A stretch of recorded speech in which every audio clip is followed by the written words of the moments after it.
नमस्कार, एक बार फिर से आप सभी का स्वागत है आज के इस नए वीडियो के अंदर। आज के इस वीडियो के अंदर हम लोग करने वाले हैं बिहार बोर्ड क्लास 10 का हिंदी का जो चैप्टर नंबर 4 है काव्य खंड का, जिसका नाम है स्वदेशी, जिनके लेखक हैं, जिनके कवि हैं बद्री नारायण चौधरी प्रेमगढ़।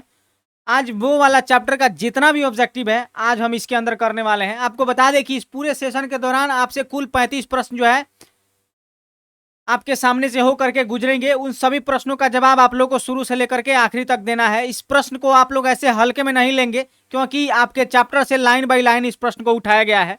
तो अगर इस चैप्टर से अगर कोई भी प्रश्न परीक्षा में पूछा जाता है, हालांकि 3-4 प्रश्न तो रहते ही हैं, सोचिए इतना छोटा छोटा सेशन और 3-4 प्रश्न आपको देखने को मिलते हैं।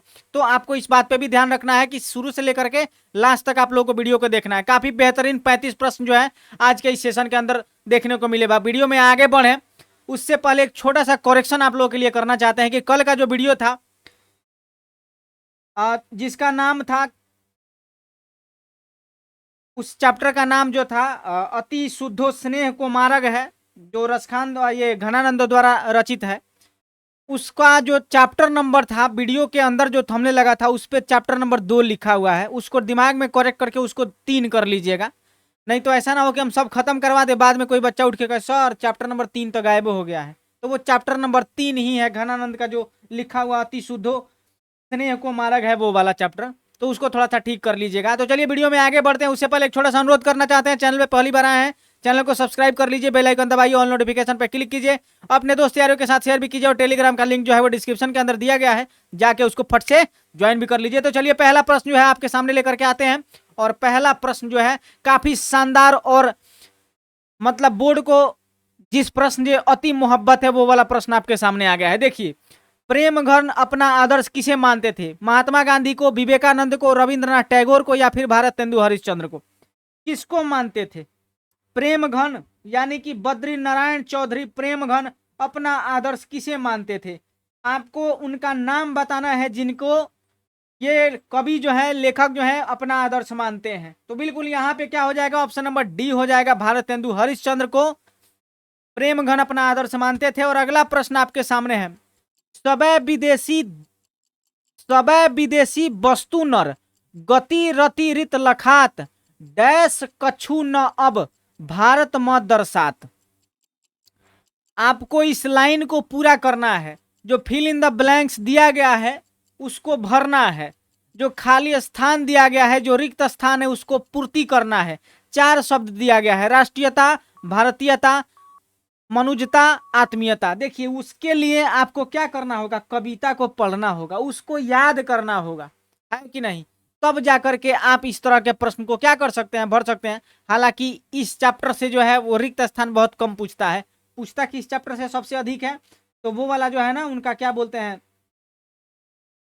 अरे रामधारी सिंह दिनकर का है ना जनतंत्र का जन्म, उससे पूछता है कि नहीं? क्वेश्चन बैंक के अंदर देखिएगा ना, उससे अब बहुत सारा फिल इन द ब्लैंक्स वगैरह देखने को मिलता है, तो उससे पूछा जाता है प्रश्न। इससे बहुत कम पूछा जाता है, नहीं पूछा जाता है ये नहीं कह सकते हैं, पूछा जाता है, हालांकि कम पूछा जाता है। तो उस रिक्त स्थान के अंदर जो है वो भारतीयता भरा जाएगा, ऑप्शन नंबर बी जो है वो बिल्कुल सही हो जाएगा उस खाली स्थान के लिए। और अगला सवाल आपके सामने आएगा, स्वदेशी किस कवि की रचना है? घनानंद की है, सुमित्रानंद पंत की है, रामधारी सिंह दिनकर की है या फिर प्रेमगढ़ की है? 4 कवि यहाँ पे दिए गए हैं, कोई एक कवि है जिन्होंने स्वदेशी को लिखा है, तो जाहिर सी बात है सब किसी को पता ही होना चाहिए, इसमें कोई संदेह वाली बात है ही नहीं। घनानंद द्वारा रचित है कि नहीं? किनके द्वारा रचित है? सॉरी, प्रेमगढ़ द्वारा रचित है। ऑप्शन नंबर डी जो है वो बिल्कुल सही जवाब है। अगला सवाल आपके सामने है, अगला सवाल आपके सामने है, प्रेमगढ़ किस युग के कवि थे?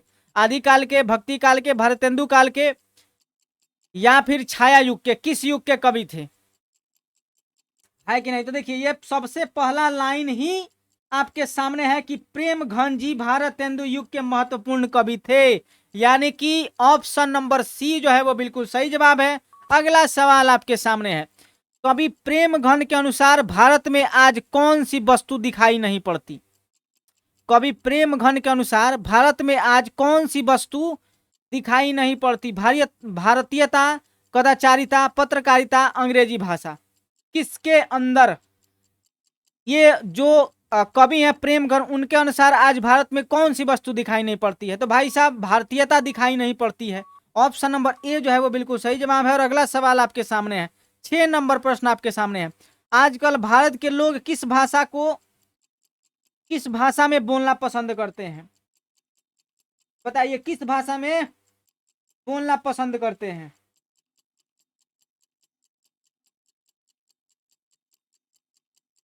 छह नंबर प्रश्न आपके सामने है। हिंदी भाषा में, मातृभाषा में, अंग्रेजी भाषा में, फ्रेंच भाषा में। हिंदी भाषा में, मातृभाषा में अगर बोलते तो कोई इस कविता की कोई जरूरत ही नहीं पड़ती, है कि नहीं? तो लोग किस में बोलना पसंद करते हैं आजकल के लोग? अंग्रेजी में बोलना पसंद है, कूल बनना है उनको अंग्रेजी में बोल के, है कि नहीं? तो ऑप्शन नंबर सी जो है वो बिल्कुल सही जवाब है। और अगला सवाल आपके सामने है, जीर्ण जनपद किसकी कृति है? प्रेमघन की, श्रीधर पाठक की, रामनरेश त्रिपाठी की, या फिर नागार्जुन की? जीर्ण जनपद किनकी कृति है, किसकी कृति है? प्रेमघन की है, श्रीधर पाठक की है, रामनरेश त्रिपाठी की है, या फिर नागार्जुन की है? तो बिल्कुल सबको पता होना चाहिए कि जीर्ण जनपद जो है क्या है भाई साहब? जीर्ण जनपद नामक एक काव्य है, किनका? प्रेमघन का, जिनमें ग्रामीण जीवन का यथार्थवादी चित्रण है कि नहीं? तो ये जो है ऑप्शन नंबर ए बिल्कुल सही जवाब है, प्रेमघन की कृति है। अगला सवाल आपके सामने है, प्रेमघन जी किस राज्य के निवासी थे? बिहार के, मध्य प्रदेश के, उत्तर प्रदेश के, राजस्थान के? तो देखिए, इनका जन्म जो है वो उत्तर प्रदेश के मिर्जापुर के अंदर हुआ था 1855 में। तो ये राज्य किस राज्य के निवासी थे? तो उत्तर प्रदेश के थे। ऑप्शन नंबर सी जो है वो बिल्कुल सही जवाब है। और अगला सवाल आपके सामने है, प्रेमघन जी का जन्म कब हुआ था? 1850 में, 1851 में, 1854 में, 1855 में? कब हुआ था? तो प्रेमघन जी का जो जन्म हुआ था वो कब हुआ था? 1855 में हुआ था, मिर्जापुर के अंदर।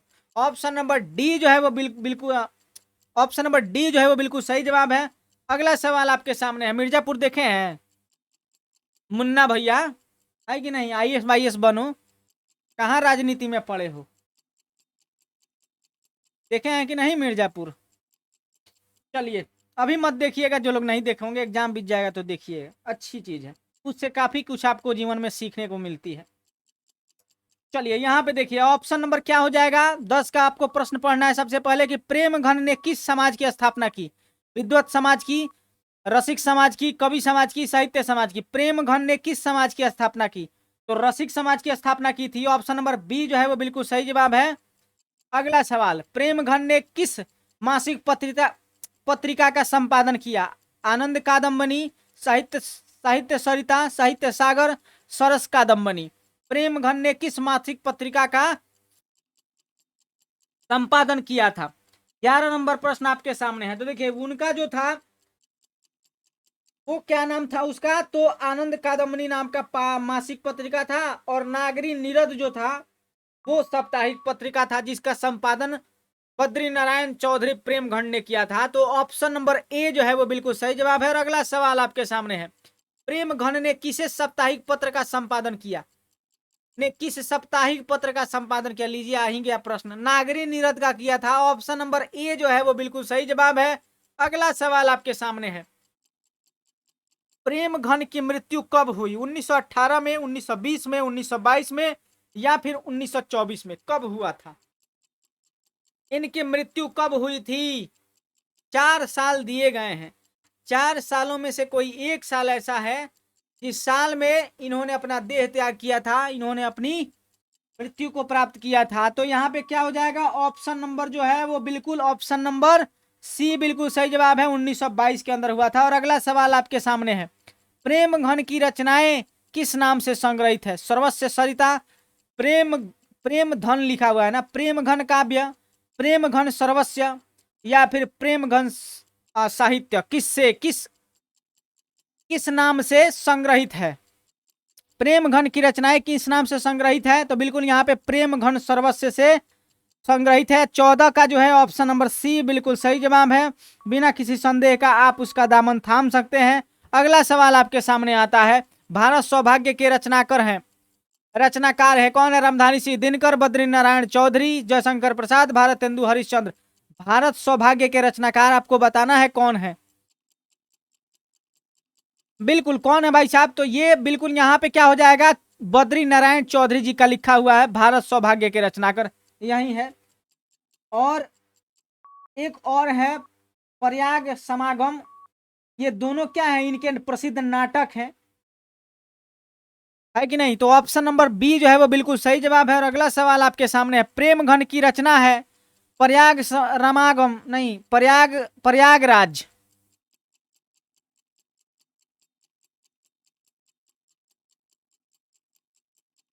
अच्छा, समागम नहीं, प्रयाग रमागम है। ठीक है, बिल्कुल कोई बात नहीं। ऑप्शन नंबर ए जो हो जाएगा बिल्कुल सही जवाब है, प्रयाग रमागम है। होना तो समागम चाहिए ना, कैसे मतलब उस पर कुछ मीठा हुआ है क्या ऐसा? ठीक तो रॉ की तरह ही है। ठीक है, कोई बात नहीं, प्रयाग रमागम ही बिल्कुल ठीक है। ऑप्शन नंबर ए बिल्कुल सही जवाब। अगला सवाल देखिए, प्रेम घन ने 1874 में किस समाज की स्थापना की? आर्य समाज की, ब्रह्म समाज की, रसिक समाज की, इनमें से कोई नहीं। चार समाज दिया हुआ है, कोई एक समाज ऐसा है जिसका 1874 में प्रेम घन यानी कि बद्री नारायण चौधरी द्वारा उस समाज की स्थापना की गई थी। तो कौन सा समाज था भाई साहब? तो रसिक समाज था। ऑप्शन नंबर सी जो है वो बिल्कुल सही जवाब है। अगला सवाल आपके सामने है, टफाली का अर्थ क्या है? गाने वाला, भाषाविद, बाजा बजाने वाला या फिर नर्तक? इस सवाल का जवाब जो है वो आप लोगों को कमेंट सेक्शन के अंदर बताना है। कहाँ बताना है भाई साहब? कमेंट सेक्शन के अंदर भी बताना है और कम्युनिटी पे भी बताना है। प्रश्न नंबर 18 आप लोग के लिए हम छोड़ रहे हैं। हम इसको मेंशन करते हैं ताकि हम उसको कम्युनिटी पे डाल चुके होंगे जब तक ये सेशन आपके आंखों के सामने से होके गुजरेगा। चलिए, तो जा करके वहां पे दे दीजिएगा क्लास खत्म होने के बाद। चलिए अगला सवाल देखिए, क्रिस्तान का अर्थ है मुस्लिम, सिख, रेगिस्तान या फिर क्रिश्चियन? तो देखिए यहाँ पे जो है, ये जो 19 नंबर आपको प्रश्न दिख रहा है, इसका जो अर्थ होता है, क्या अर्थ होता है इसका? क्रिस्तान का जो अर्थ होता है वो होता है क्रिश्चियन या फिर अंग्रेज। दोनों में से कोई एक हो तो आप उसको क्या कर सकते हैं, आप उसको टिक कर सकते हैं अपने क्वेश्चन में आंसर के लिए। तो ऑप्शन नंबर डी जो है वो बिल्कुल सही जवाब है। और अगला सवाल आपके सामने है, कवि प्रेम घन के अनुसार देश के नेताओं से क्या नहीं संभल रही है? देश, समाज, स्वदेशी परिधान, राजकाज? बिल्कुल, तो यहाँ पे क्या हो जाएगा? बिल्कुल यहाँ पे स्वदेशी परिधान जो है वो कवि प्रेम धन के अनुसार, प्रेम घन है ना, वो धन हो गया है। प्रेम घन के अनुसार देश के नेताओं से स्वदेशी परिधान नहीं संभल रहे हैं। तो ऑप्शन नंबर सी जो है वो बिल्कुल सही जवाब है। और अगला सवाल आपके सामने आता है, कवि प्रेम घन ने नेताओं से क्या अपेक्षा नहीं करने की बात कही है? देश प्रबंधन, समाज सेवा, परमार्थ या फिर स्वाधीनता जागृति? देखिए, ये नेता सब तो कर सकते हैं लेकिन देश का प्रबंधन इनसे नहीं हो सकता है, ऐसा कवि का मानना है। तो ऑप्शन नंबर ए जो है वो बिल्कुल सही जवाब है। और अगला सवाल आपके सामने है, कवि प्रेम घन समाज के किस वर्ग की आलोचना करता है? दुख भोगी, विलासिता भोगी, सुविधा भोगी, आलस भोगी? तो देखिए, कवि जो है, कवि प्रेम घन जो है वो समाज के जो सुविधा भोगी लोग हैं, उस वर्ग के जो लोग हैं सुविधा भोगी वर्ग के, उनकी आलोचना करते हैं। तो ऑप्शन नंबर सी जो है वो बिल्कुल सही जवाब है। और अगला सवाल आपके सामने है, जीर्ण जनपद किसकी कृति है? प्रेम घन की, श्रीधर पाठक की, रामनरेश त्रिपाठी या फिर नागार्जुन की? किनकी किनकी कृति है? वहां पे कति लिखा हुआ है, उसको नहीं देखिए, हम बोल रहे हैं उसको सुनिए। जीर्ण जनपद किनकी कृति है? बिल्कुल यहाँ पे क्या हो जाएगा? प्रेम घन हो जाएगा। ऑप्शन नंबर ए जो है वो बिल्कुल सही जवाब है। और अगला सवाल आपके सामने है, स्वदेशी शीर्षक पाठ्य पुस्तक में संकलित कविता किस छंद में है? चौपाई में है, दोहा में है, सोरठा में है कि छप्पय में है? छप्पय हो, किस में है भाई साहब? तो दोहा में है कि नहीं? दोहा है, वो क्या है? दोहा है। ऑप्शन नंबर क्या हो जाएगा? ऑप्शन नंबर बी बिल्कुल सही जवाब हो जाएगा। अगला सवाल देखिए, विदेशी से कवि का क्या तात्पर्य है? अंग्रेजी, अमेरिका, फ्रांस, डेनमार्क? तो देखिए, विदेशी से जो उनका तात्पर्य है वो है अंग्रेजों से, है कि नहीं? विदेशी का तात्पर्य क्या है? अंग्रेजी से। तो ऑप्शन नंबर ए जो है वो बिल्कुल सही जवाब है। अगला सवाल देखिए, इनमें कौन नाट्य कृति है? मानसरोवर, पिपथगा, मृगनयनी, भारत सौभाग्य? तो देखिए, जो भारत सौभाग्य है ना, ये प्रेम घन की क्या है? प्रसिद्ध नाटक है। तो ऑप्शन नंबर डी बिल्कुल सही जवाब है। और अगला सवाल आपके सामने है, प्रेम घन ने किस समाज की रचना करी थी? रसिक समाज के की थी। ऑप्शन नंबर सी बिल्कुल सही जवाब है। अगला सवाल देखिए, प्रेम घन का जन्म कहाँ हुआ था? मिर्जापुर में, लखनऊ में, इलाहाबाद में कि बनारस में? प्रेम घन का जन्म कहाँ हुआ था? बिल्कुल यहाँ पे कहाँ हुआ था? तो मिर्जापुर के अंदर हुआ था। तो ऑप्शन नंबर ए जो है वो बिल्कुल सही जवाब है, आप उसके साथ जा सकते हैं। देखिए क्लास के दौरान सिर्फ प्रश्न पे ही ध्यान मत दीजिए, हम जो बोल रहे हैं आप लोग को उस पर भी ध्यान रखना है। हो सकता है कि कुछ एक प्रश्न जो है आपके परीक्षा में पूछे जाए, जो हमने बोले हैं उससे उसका उत्तर स्पष्ट हो पाए, तो जो हम बोल रहे हैं उस पर भी आपको ध्यान रखना है। चलिए ऑप्शन नंबर ए बिल्कुल सही जवाब। और अगला सवाल देखिए, प्रेम घन की प्रसिद्ध नाटक कृति कौन सी है? प्रश्न देखिए वही है, तरीका आपका बदल गया है।